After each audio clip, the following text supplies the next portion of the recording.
Hey guys, Chris here, and I'm a Ukrainian Canadian. Today's November 30th, 2022. And let's get over the news happening in Ukraine, and then we'll get to the map. So, first news I wanted to cover is the fact that the Ukrainians have started production of the 152 millimeter shells in Ukraine, and they're being produced by Ukroboronprom, which is the Ukrainian military industrial complex. Great news because Ukraine is becoming more self reliant on the production of ammunition and thus less help necessary from the West. And this image is very interesting because it also shows these shells without any coat of paint, meaning that they're probably going to be sent out directly to the front lines where they're needed. And usually you use paint for storage, right? So corrosion is a huge element that can destroy the shelf life of these ammunitions. So it's really important that these are being sent out to the front lines, and it's an indication that the Ukrainians are planning to use them in the next few days. So really great news. If anything has taught us as well is that being independent in your production of weaponry and even goods in manufacturing is extremely important. You cannot rely on other partners for weapon supply, and I think the Ukrainians will need to, after this war, set up a massive military industrial complex to be much more self-reliant in the production of all military assets, whether it be tanks, weapons, ammunition, artillery. It's going to be very important, but this is a first step to that. In other news, there have been multiple fires in Russia. Ivan has been smoking too much. But all jokes aside, is that these are very important industrial assets for Russia. This is a thermal power plant somewhere in Perm, which took fire today, and which produces obviously electricity. And who knows what was the reason, but I think it could be perhaps lack of proper maintenance in these facilities.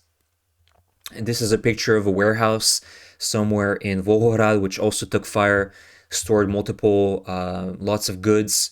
So these are important assets for the Russian regime, and they're just taking fire like this, even in the winter. So it begs the question as to what is happening in Russia. Is it Ivan smoking too much? Is it partisan work here? We'll have to see on once this war ends and see who takes credit. But it's still interesting to see. This is just an image showing you the scale of destruction that is currently ongoing in Ukraine. This is just a graveyard of all the shells and missiles that have been used in Kharkiv alone.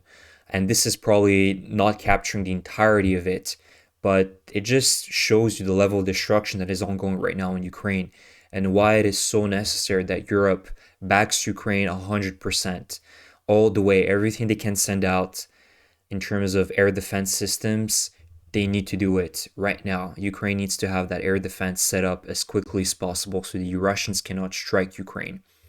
And there were reports yesterday as well that the Russians were planning a massive scale attack, that there were planes on standby flying close to the border of Ukraine. There were ships on standby as well, and they did not go through with it. And I personally believe that they did that just to see what was the response of Ukraine, to perhaps scout and know where the air defense systems are, and being able to really plan out their next wave of missile attack that is undoubtedly going to happen in the next few days, if not maybe a week or two. So again, no good news in terms of the Bakhmut front line. The Russians are pushing, and they managed to grab a foothold of south of Bakhmut. The Ukrainians have indeed retreated from some settlements south of the city of Bakhmut. If we look at the map here, the settlement is about 15 kilometers south here, in the towns of Kurdyumivka, and the Russians have managed to take control of this settlement here.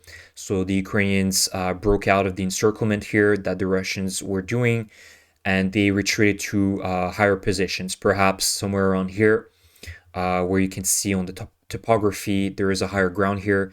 So I have no doubts that they probably positioned themselves around the towns of Alexandro and Stupochke, just kind of protecting the highway at this point that leads to Bakhmut. So at what type of losses did the Russians get this? Probably very high losses. And honestly, I don't see any tactical, gain here for the Russian army, but it's still meaningful for them. Putin needs some sort of victory here. they've been getting pounded by the Ukrainians day after day through their multiple waves of attacks, but they found a weak spot here and they did manage to get a foothold. In other news, the Ukrainians have been pushing the Russians through Crimea. There have been, again, unconfirmed reports, unconfirmed, that the Ukrainians are getting very close to Crimea and almost blocking the access to this road, the P66 highway, if I'm not mistaken, that leads into Crimea. And it's obviously counterbalancing what the Russians are doing right now in Bakhmut.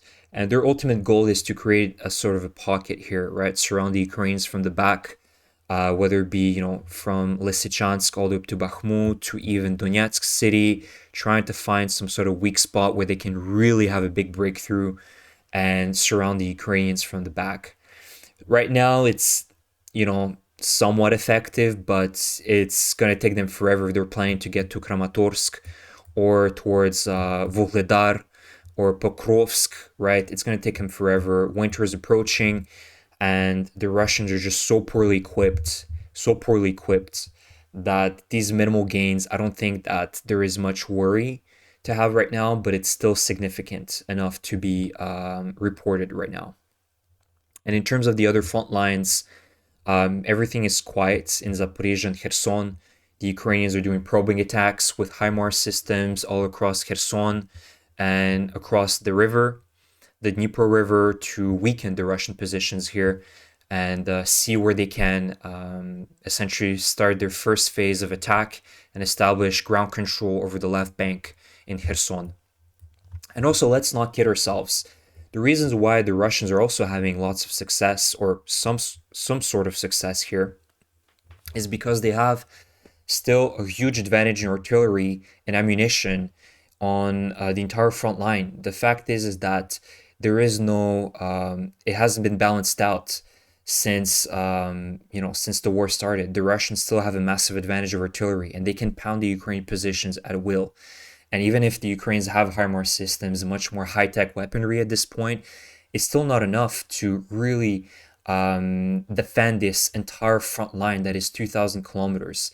The Ukrainians need to put their assets where they believe there will be better suited, which is right now in Svatove, some in Bakhmut, in eastern Donetsk, and also in Kherson. So they have to play with what they have, whereas the Russians still have thousands of artillery pieces and, a very high amount of ammunition still.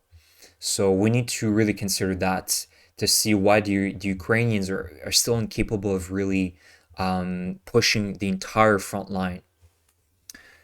So that's it for the map for now. I'll keep you guys updated next few days as to what is going to happen. But we'll see. And last video I wanted to show you is again another extract from yesterday's news in Russia and what they were discussing. More genocidal comments from their guests and anchors about, creating a humanitarian crisis in Ukraine of 15 million people, which would help Europe and the United States and, save civilian lives. But it's just more genocidal talk from them. So let's hear what they have to say. So I feel like telling the Ukrainians, listen, if you really believe the West loves you so much, no one's keeping you here.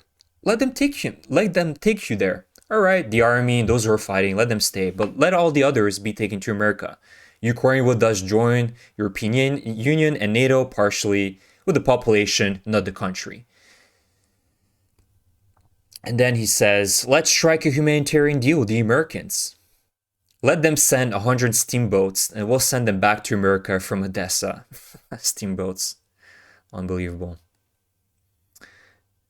I'm completely serious. Ukrainians, have a think about this.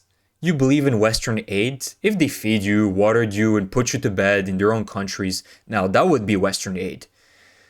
On a more serious note, Ukraine should be forced to send another 10-15 million refugees to Europe. Let Europe tackle these problems. Yes, Europe is rich and it will tackle them. Let it tackle them. It is entirely correct. Strikes on infrastructure should throw the life of the entire Ukrainian state into disarray. This is in fact a format for conducting the special military operation or war, if you will. This, by the way, would save the lives of both civilians and military personnel. It's just unbelievable, the lunacy. They even think that it's righteous to create a humanitarian crisis in Ukraine, and they would in fact save lives by pushing 15 million people into Europe or the United States. First of all, logistically speaking, that is not possible. Second of all, it's just admitting to an essential genocide of the Ukrainians by, we'll just destroy your infrastructure and force you out of here. It doesn't matter at what cost. Guys, this is why the Russian regime needs to be defeated at all cost. Ukraine's defeat here is not an option. And, I keep showing you these videos to keep reminding my audience that watches me what is at stake here. And it's really important that these people are also once this war ends, that they're tried in The Hague. These people are lunatics. They're no different than the Germans, the Nazis in World War II. They're no different. And look at the setup of this studio. I mean, they're all wearing black. Everything is in black. You could just put a little SS, little symbol here, and you wouldn't be able to tell the difference, except for the language they're speaking. But they're no different from the Nazi regime in World War II. These are the people that need to be tried in The Hague. As soon as this war ends, they need to deserve a fate of lifetime prison or, death sentence. I truly believe in it, because they're pushing this brainwashing into every Russian citizen that truly believes that what they're doing right now is righteous. So anyways, guys, thank you for your support. I am super grateful for it. Please, if you like my channel, subscribe to it, like my video, and leave me a comment. I am very grateful, and I will see you guys in the next video. Thank you.